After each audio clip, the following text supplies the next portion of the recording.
안녕하세요, 친구들. 안녕하세요. 우선 제 소개 먼저 할게요. 저는 대전지방경찰청에서 근무하고 있는 사형주 경사라고 해요. 자, 이제 친구들도 이제 소개 좀 해줄래요? 안녕하세요. 저는 김세은이라고 합니다. 안녕하세요. 저는 김민서라고 합니다. 네, 오늘 우리가 이렇게 한자리에 모인 거는 최근에 점점 증가하고 있는 청소년 성범죄에 대해서 친구들하고 이야기 좀 해보려고 이렇게 자리를 가졌어요. 청소년 성범죄에 대해서 경찰관들이 노력하는 부분에 대해서 먼저 얘기를 하면 친구들도 아마 학교에서 성폭력 교육 들어본 적 있어요? 세은이? 혹시? 네, 저는 들어본 적 있고 교육을 받았으니까. 네. 그러면은 이제 민서는요? 저도 학교에서 성폭력 들어봤고, 저도 교육했어요. 그렇구나. 맞아요. 경찰관이 최근 들어서 이제 학교, 초등학교, 중학교, 고등학교 를 진입을 해가지고 직접 학생들 상대로 성폭력 예방 교육을 진행을 하고 있고요.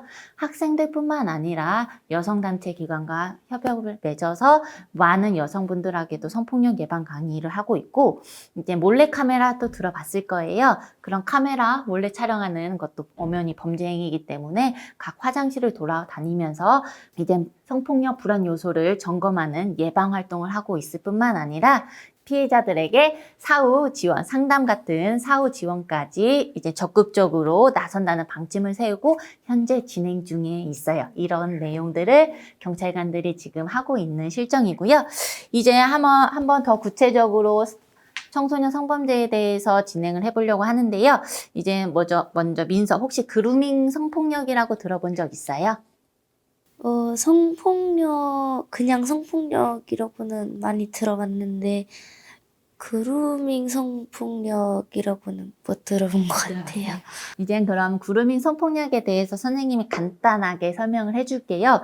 이제 가해자가 피해자들, 그러니까 학생들이겠죠. 학생들에 대해서 호감을 얻거나 돈독한 관계를 맺은 후에 이제 심리적, 정신적으로 지배를 한 후에 이제 성폭력을 가하는 거를 그루밍 성폭력으로 칭하고 있어요. 근데 이렇게 하면 청소년들에 대해서 이제 성폭력 피해자들은 저희 대부분 청소년이지만 가해자들은 누굴 것 같아요? 세은이는 혹시? 대충 어떤 부류의 사람들이 청소년 성범죄의 가해자가 될까요? 제가 생각하는 가해자는 뭐 친구가 될 수도 있고 선생님께서도 그렇게 하는 경우도 있을 수도 있고 주변 사람들한테서 좀 많이 가해자가 발생하는 것 같아요. 맞아요. 아까 서두에 말한 것처럼 선생님이 그루밍 성폭력의 경우 청소년들의 호감을 갖고 이제 돈독한 관계를 맺어서 이루어진다고 했잖아요. 그런 거기 때문에 이제 세은이가 말한 것처럼 선생님이 될 수도 있고 친구, 그리고 선배, 후배, 그리고 그 청소년의 주변 사람들이 가해자가 되는 확률이 많다는 통계가 있어요. 그렇기 때문에 이제 그런 친근감 그리고 돈독한 관계 때문에 더 안타까운 사실은 그 그루밍 성폭력을 당하는 피해자들이 이게 내가 당하는 피해인지 인식을 못하는 경우가 있어서 한 선임 경찰관으로서 한편으로는 안타까운 면이 있거든요. 그러면은 이제 그런데 이런 거는 겉으로 직접 만나서 이루어지는 성폭력인 부분도 있고 이제 또 청소년들이 제일 요즘에 많이 발생하고 있고 범하고 있고 행하고 있는 범죄 중에 이게 범죄라고 인식하지 못하는 범죄가 있는데 그게 뭘 것 같아요? 제가 생각하기에는 지금 SNS로 활발히 활동을 하고 있으니까 아마 SNS 상으로 퍼지는 성범죄가 그게 그런 것 같아요.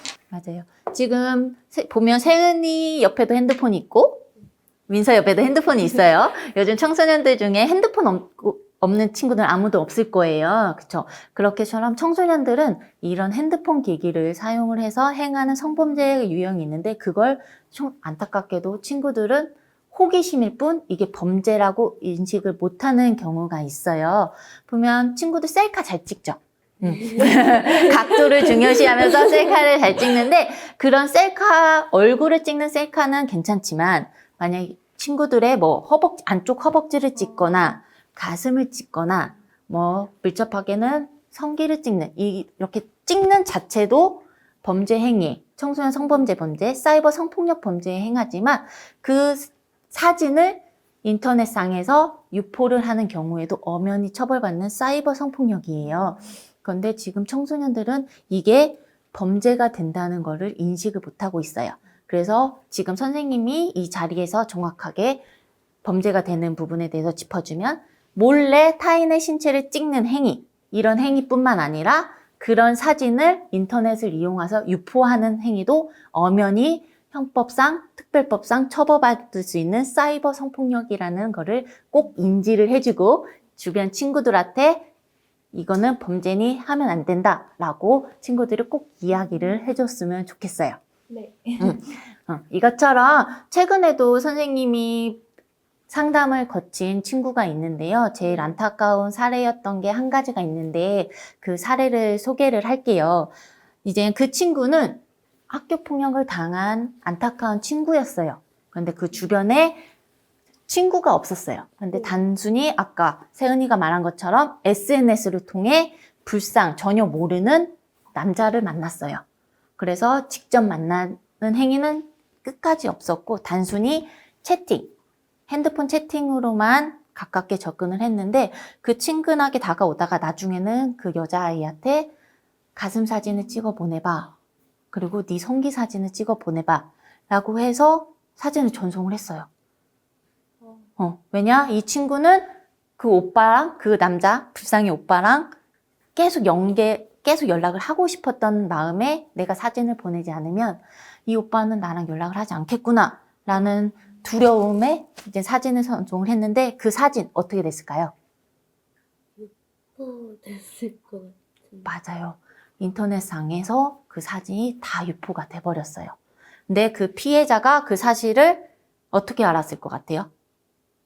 피해자가 인터넷을 보고 있는데 거기에 갑자기 자기의 그 몸 사진을 나온 걸 보고 그걸 또 막 너무 뭐지 이게 왜 내 몸 사진이 왜 여기에 있지? 하고 그 사진을 한번 추적해 본 것 같은데 맞아요. 그것처럼 자신이 인터넷을 하다가 발견하는 다른 피해자도 있지만 이 친구는 옆에 친구가 사진을 보고 연락을 해줘서 알았어요. 내가 인터넷을 하다 이 사진을 봤는데 이거 너 같아 라고 얘기를 해서 그래서 이제 경찰관에 전화 와서 이제 신고를 하게 돼서 이제 경찰관이 수사를 진행한 그런 사례가 있었거든요. 이것처럼 절대 타인이 찍는 사진도 그건 당연히 엄연히 처벌받지만 다른 사람을 통해서 자기 셀카로 찍어서 보내라고 한 사진을 인터넷상에서 유포하는 것도 이젠 엄연히 법률에서 처벌을 받게 되어 있으니까 이 점도 이번 기회에 알고 주변 사람들한테 절대 이런 행동을 해서는 안 된다라고 얘기를 해줬으면 좋겠어요. 한편으로는 피해자분들이 이제 신고를 꺼려하는 이유가 있는데요. 그거는 이제 선생님도 한편으로 안타까운데 선생님도 그 피해자 입장에서 보면 조금 두려울 것 같아요. 가해자의 보복이 두렵고 자신의 성적 수치심으로 해서 창피한 부분이 있기 때문에 경찰서에 직접 오지 못해서 안타까운 부분이 있지만 결국 그런 피해자들이 스쿨미투, 미투처럼 용기를 내서 경찰관서에 찾아와서 신고를 해줘야 이제 점점 이런 청소년 사이버 범죄가 감소할 것으로 보여지기 때문에 이제 주변에서 친구들도 관심을 갖고 그런 친구들이 있다면 친구들을 설득을 해서 이런 범죄를 줄이기 위해서는 신고가 최선이니 우리 같이 내가 옆에서 도와줄 테니 신고를 하자라고 해서 주변 친구들 피해를 밝혀서 그거에 마땅한 가해자들은 처벌받을 수 있게도 친구들이 관심 갖고 도와줬으면 좋겠어요. 네. 가해자 같은 경우에는 형법상 죄를 지었으니까 처벌을 받아야 되죠. 그러면은 그 처벌을 받으면 나중에 범죄 경력 조회라고 있어요. 네. 그런 이제 경찰관서에서 발급해주는 그게 있는데 일명 친구도 아마 들어봤을 거예요. 전과자.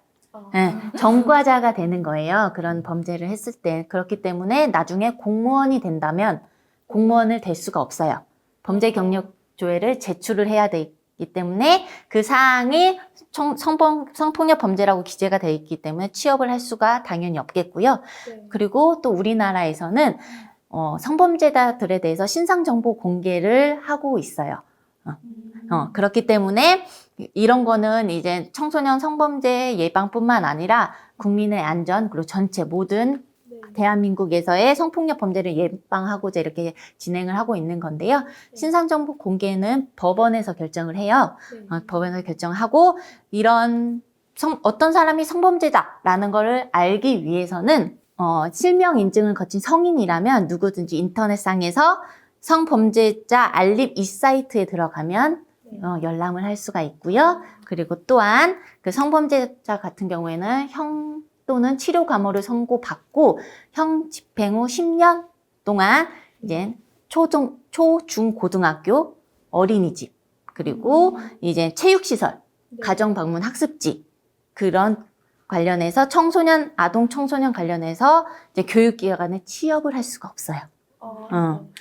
청소년들이 단순 호기심으로 행한 범죄로 인해서 사이버 성폭력으로 인해서 공무원도 될 수 없을 뿐만 아니라 취업의 모든 제한 걸리고 내가 성폭력 범죄자라는 거를 전 국민이 알 수 있게 되는 거겠죠. 그렇기 때문에 절대 이런 청소년 성범죄뿐만 아니라 사이버 성폭력 범죄는 발생해서는 안 되는 거예요. 알겠죠? 네.